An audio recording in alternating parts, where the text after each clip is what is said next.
Steve Gilligan, Vice President of Product and Vocational Marketing for Navistar. Good afternoon. On behalf of Navistar and International Truck, I'd like to also thank ATA for the invitation to participate today. I'd like to thank Howard for agreeing to moderate, and also you all for attending. I'm really impressed with the turnout, and I think if there's one takeaway I have going back to Chicago, it's boy, there were a lot of people there interested in natural gas, and we better pay attention to that. For brevity's sake, and because of the fact that there were a lot of earlier speakers who talked about some of these points, I'm going to skip over quite a few slides and really focus on one or two that I think that I would like you to think about as you leave here today. So we know that rising fuel prices and the economics has been discussed quite a bit today. I don't think there's anything I could possibly add to what Mr. Pickens said about fracturing. I love the land rights analogy. I hope to someday be able to take advantage of that in my own property.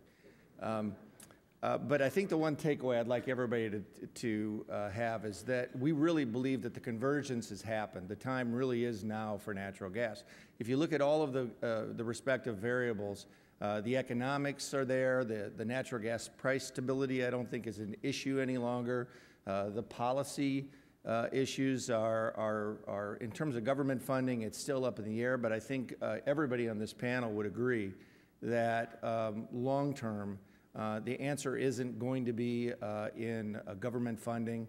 This is technology that has to and will stand on its own from a return on investment standpoint. The economics support that. The technology is maturing rapidly. As Andy said, it was just 5 years ago that I think that, actually it was 20 years ago that we started talking about this. It was just 5 years ago that it really started accelerating. And if you look where we are today versus where we were a few years ago, it's really amazing how quickly it's progressed.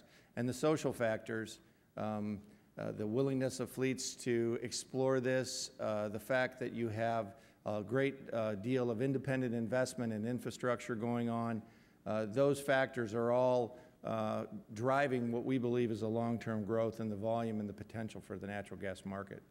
But there are obstacles, and I thought a really nice way to look at it, or maybe it's a little subjective way to look at it, is a report card.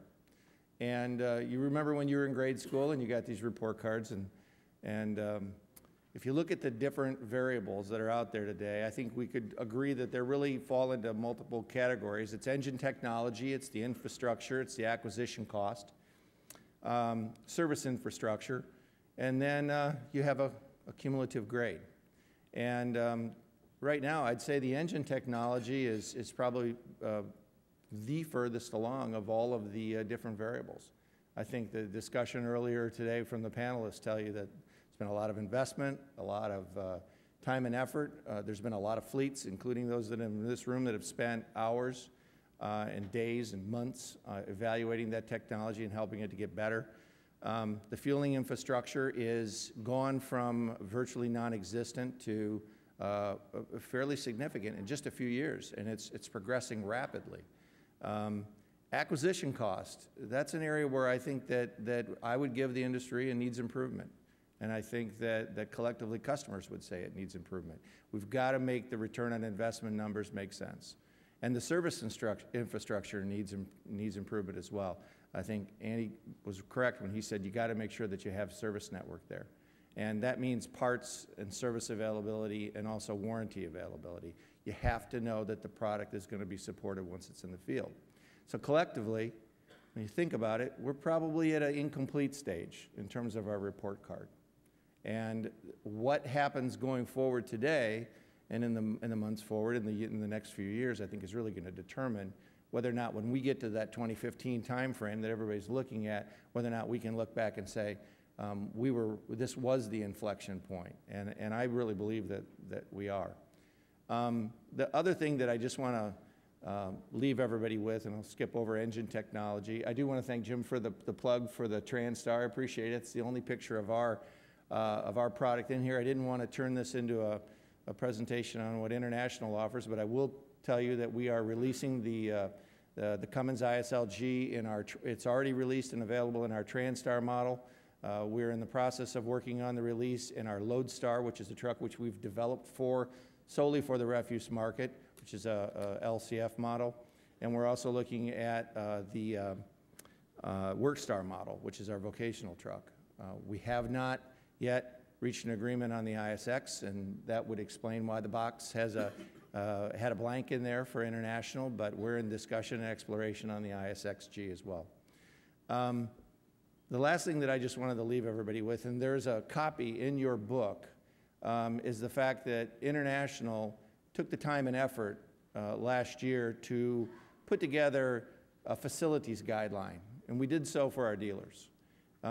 Because our dealers were asking us a lot of questions. International has the largest service network of any OEM in North America. We have a lot of dealers who are asking, what do we need to do to be ready? And we put together a facilities guideline. That's available to everyone in this room.